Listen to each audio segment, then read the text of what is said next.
and I want to share my garden book and show what I use to keep myself organized in the garden.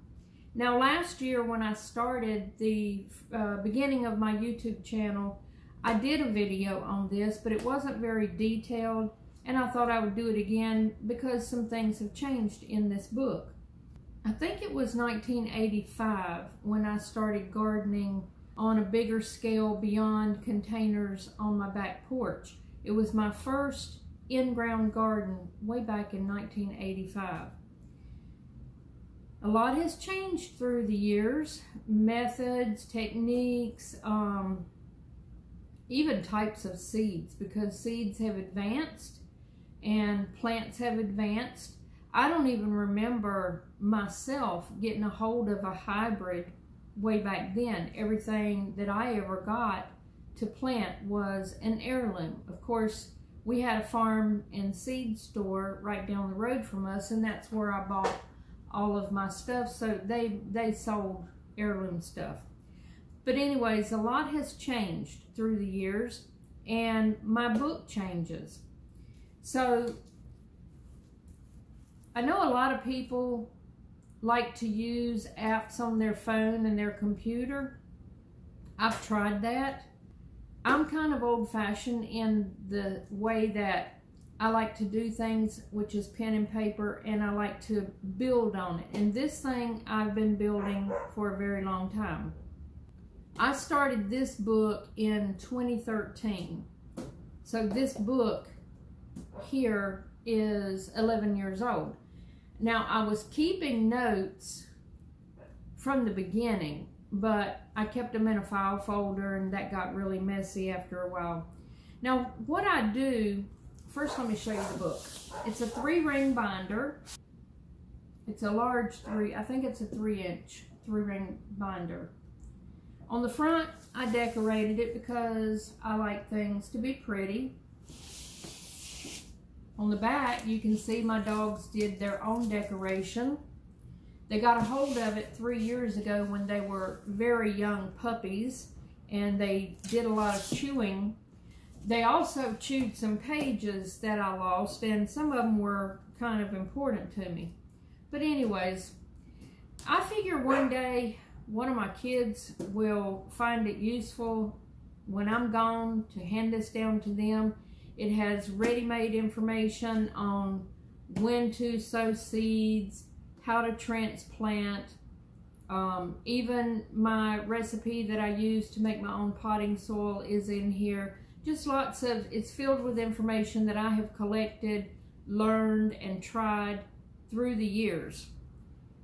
So, in this book, in the front, now there's little pockets in the front and the back, as well as on here and in the back. Of course, this pocket back here is not very useful thanks to the dogs. I just keep loose leaf paper right here. I keep a ruler. On occasion, if I'm trying to draw out a plan in my garden, I might need a ruler. This paper here I reference a lot. I've got things circled on it. I got this from a seed store years and years ago, and it gives me the ideal planting time for seeds that I have bought from them. Of course, it works for seeds that I could buy anywhere. It just shows the window of opportunity. I keep notes. I've got little stickies here. I've got some business cards from a couple of people that to me goes with gardening, my stump grinder, and then the seed company that is local here if I need to call in. So this little pocket here is useful for that. In the front, I use these, what are they called? It's a folder, it's a plastic folder. You get them in the school supply section. Some have pockets on the front and the back. This one is just the front. And I put all of my information in these pockets, and they have tabs, and so everything is labeled by the tabs. This front one is just garden notes. For example, this is actually from 2013 itself. It's where I did some soil analysis, and I've got, you know, what my pH was on the soil back then. But if it's just notes that doesn't go anywhere, like to a particular, you know, vegetable, I keep it in here. Most of it is seed starting notes or notes that, you know, I want to do something particular in the garden. So the first pocket is notes. I have a few extra notes here pertaining to bone meal. This is a pocket with pest management and weed control. Now, I just threw a lot of this out because I no longer needed it, but there's names of products that I like to use. And this little thing, I just thought that it was cute and helpful.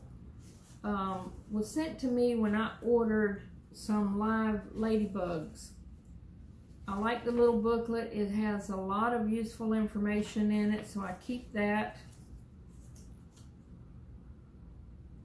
That really is trash.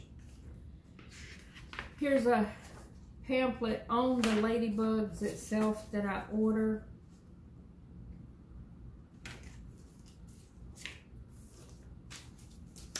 So if I come across something that I think is important in pest control or weed management, I will put it in that pocket. The next all the next pockets are notes that I take about vegetables, and I've got them in alphabetical order. Beans, it doesn't matter what kind. If it's a pea or a string bean or a kidney bean, those notes will go in here. Also, one thing I do is I don't have any with me. I use a lot of index cards. So when I get a packet of seeds, this is carrots. Eventually the packet gets messed up one way or the other, and I have to transfer the seeds into little sandwich bags, which is what I've done here with these carrots. But there's always good information on the back of the packet. This packet has gotten water damage, and so I took the seeds out. But when the packet becomes so bad, I copy the information off of the back of the packet because it's useful. And I will put it on index cards, like days to maturity. It might be a seed that I've never tried before. Even though I've been gardening a long time, there are so many seeds that I've never tried.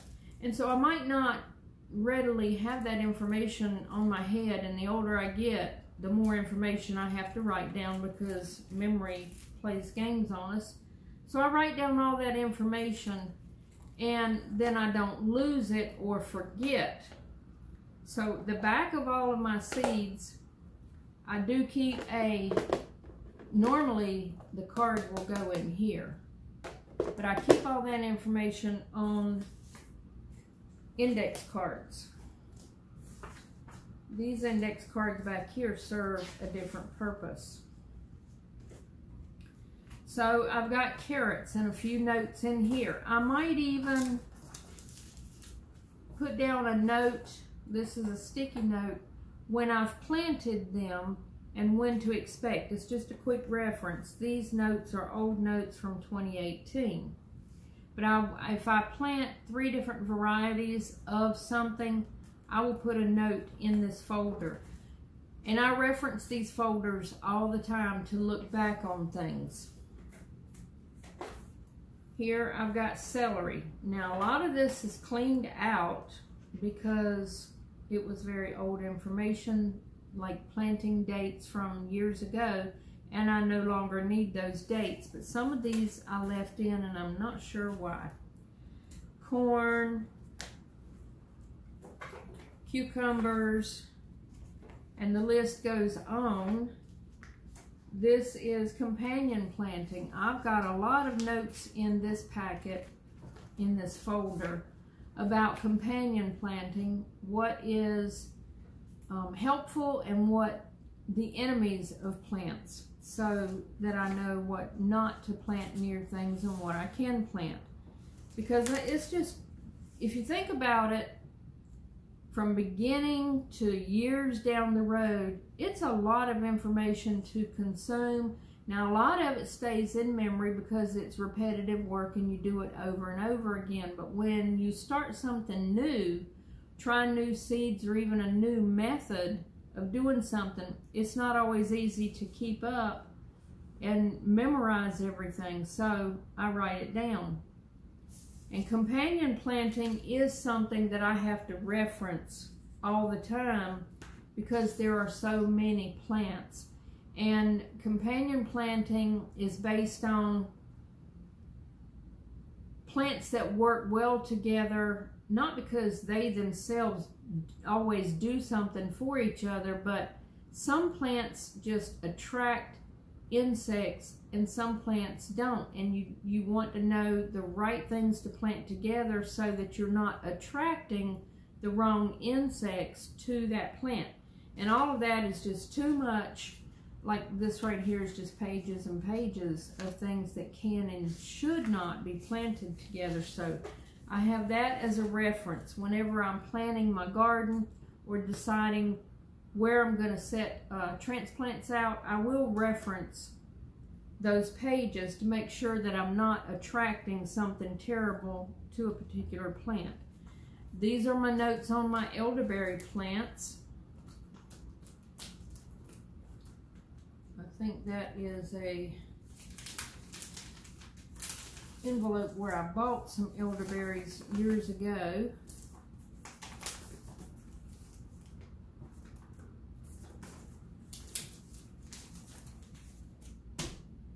But I do have 3 elderberry bushes that have been growing for a handful of years, and I've got about 6 new elderberries that I started in pots, and I keep up with the planting information on that.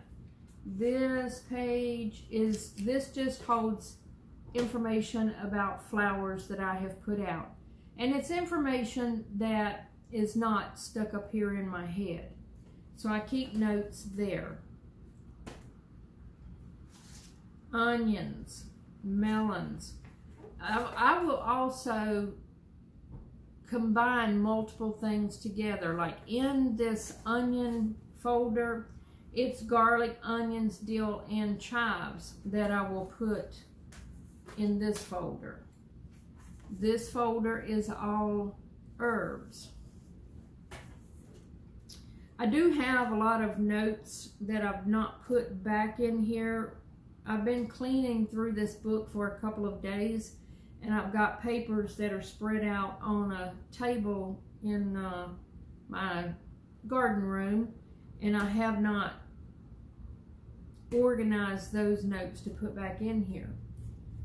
So there's more, there is more stuff that has to go back in here. Lettuce, okra,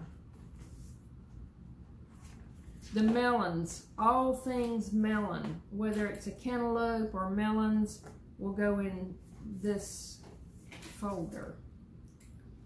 Peanuts, pears, potatoes, peppers. I've got notes in here. These are from years ago on how to overwinter peppers. And I have done that. I've overwintered a few of my cayenne peppers for about 3 years now in the greenhouse, and I have cayennes all year long because they just keep on producing. This one is potatoes, and I've got notes in here.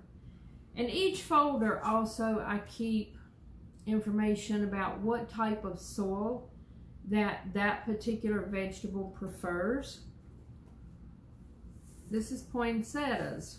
I don't have any poinsettias right now, but I used to raise them all year long in the greenhouse.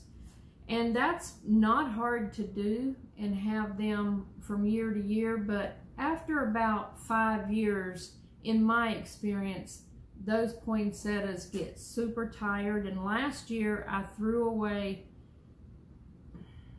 it might have been 4 or 5 poinsettias that at Christmas time I bring in the house and used in here, and then I continued raising them in the greenhouse. So that's why I have information, because there are some specific steps pertaining to light that you have to do in order to get those poinsettias to grow throughout the whole year. And I might end up starting some new poinsettias this year. Well, what I do, I don't start them myself. I carry new plants from Christmas that I've bought in box stores, and after Christmas is over, I will move them into the greenhouse and continue caring for them then. I have had poinsettias to bloom in the spring as well as during the holidays. But I've got that on poinsettias. I have not really talked about it, but I do have raspberry bushes in my garden.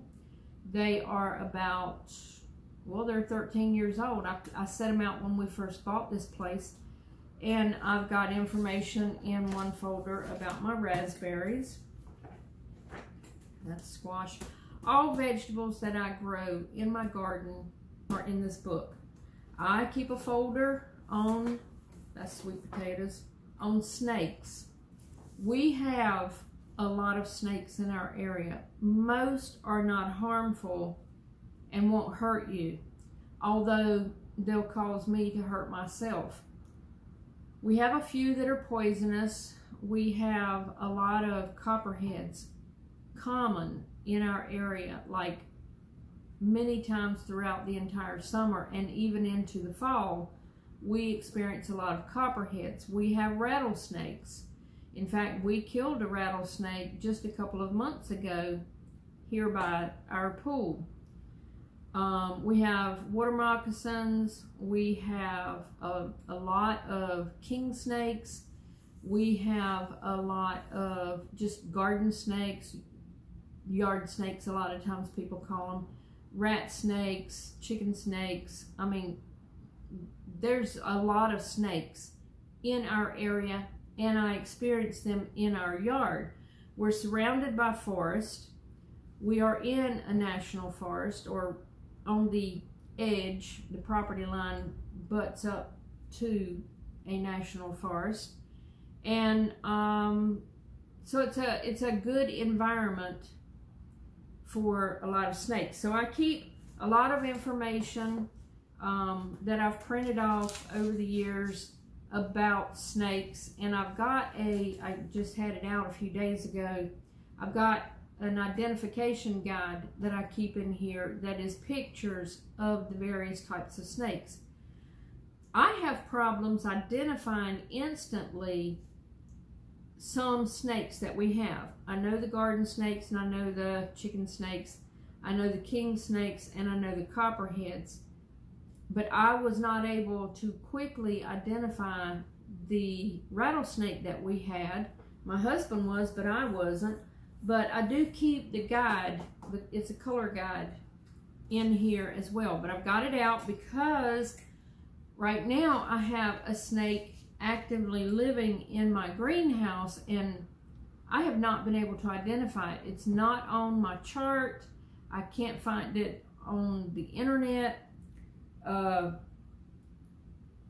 It's been 3 or 4 days now since I saw it in there. I lost sight of it because I turned around looking for something, you know, as a weapon. And when I turned back around, it had disappeared. It was on my counter where some of my plants are. I'll end up finding it, but right now I have that guide out because I've been trying to identify from memory what I saw, the markings that I saw. So snakes are common in our area, and I keep a little folder on that. Tomatoes. I keep a few notes on some of the seed places that I order from. Now sometimes, you know, I walk in a store and they have seeds, I might pick up seeds. I save seeds from my own garden. I order from Baker Creek, and then there's a few places, Wyatt Seed Company. Anyways, I keep information on the seed companies in here, their phone numbers, and the local seed places where I go. It's farm stores. So, but I've got catalogs as well. So I probably refer those catalogs from those companies more than I refer from here. In the very back, I keep the little tabs or the little markers from plants when I don't lose them. Sometimes I plant something and I just throw the tag aside thinking I'm gonna pick it up later, and I've lost it. Some the dogs chewed up as well, but I do like most of this is flowers. I've got a few fruit trees and I've got the tabs on those things, but I do like to keep the information so that I can reference back. It might be because there's a plant that I grew 4 years ago and I would like to grow it again, but I can't remember the name of it. It's something new, so I keep the tags so that I can refer back to what they were.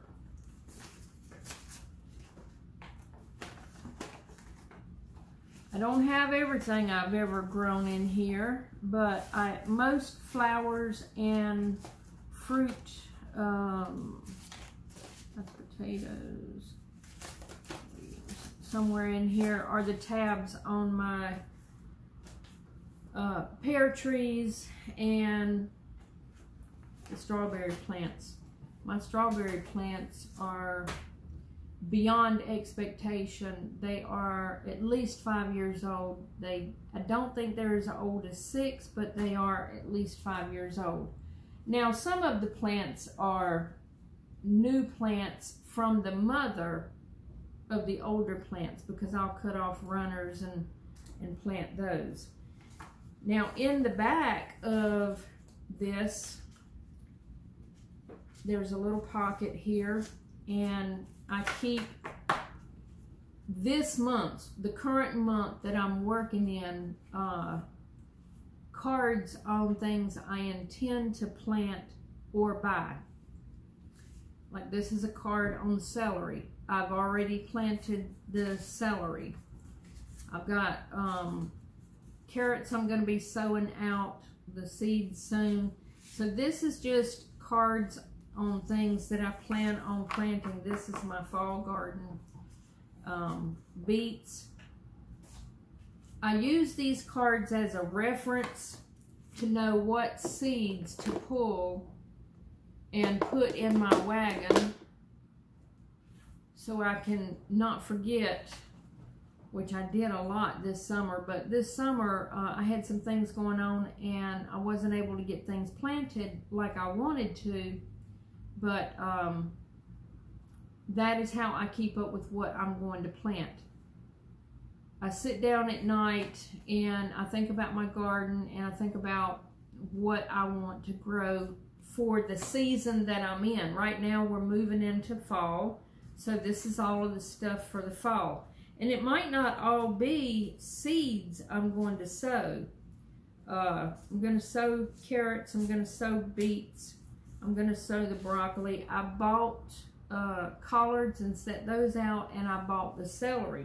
But I still have a card on those because I wanted to remember to do something about it. So back here is the current season or the current month that I'm in. I reference to those.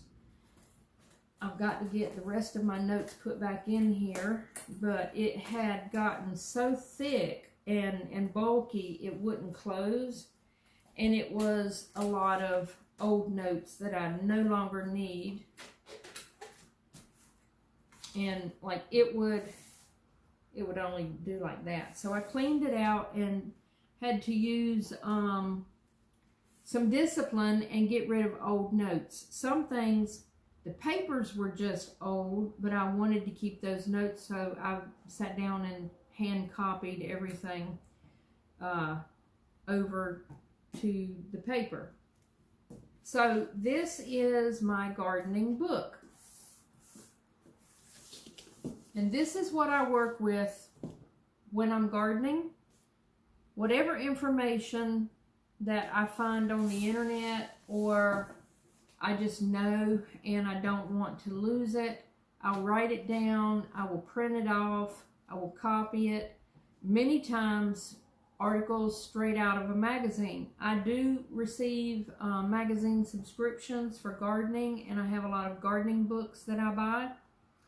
And if it's something of interest, then I will copy it somehow or reprint that article. I keep saying I'm going to replace it because of the damage that the dogs did, but I haven't got around to it. That damage is 3 years old, and I still have not replaced it.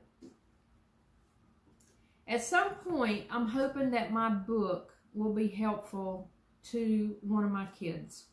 Probably my oldest son, because he is running his own homestead now. He's not into gardening. He's raising animals for meat and for the enjoyment.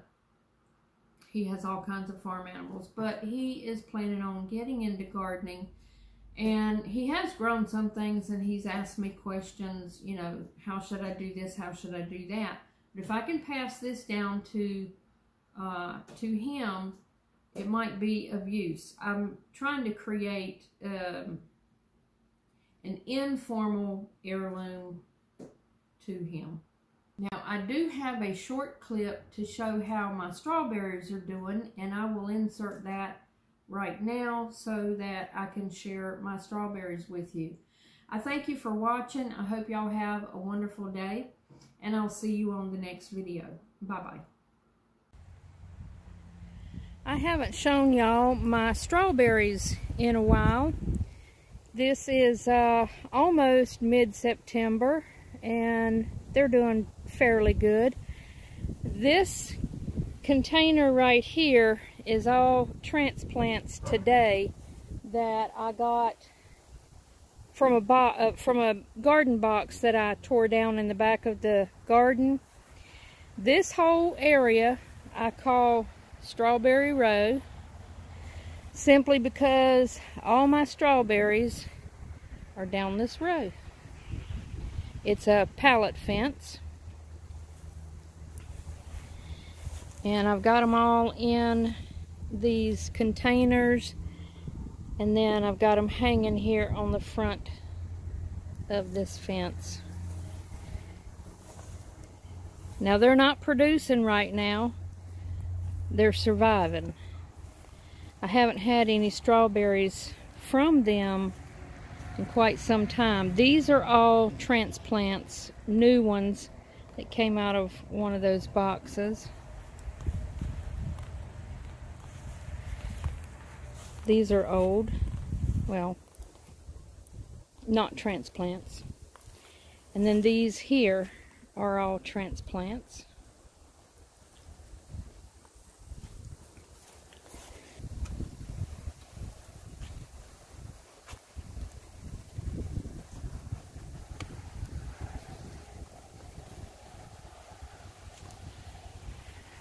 I think they're doing pretty good. They were all transplanted in the spring into all these containers.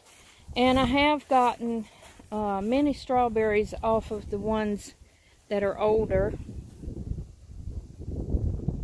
But I think they're doing good. Just wanted to show y'all how those strawberries are doing, since I hadn't shown them in a while.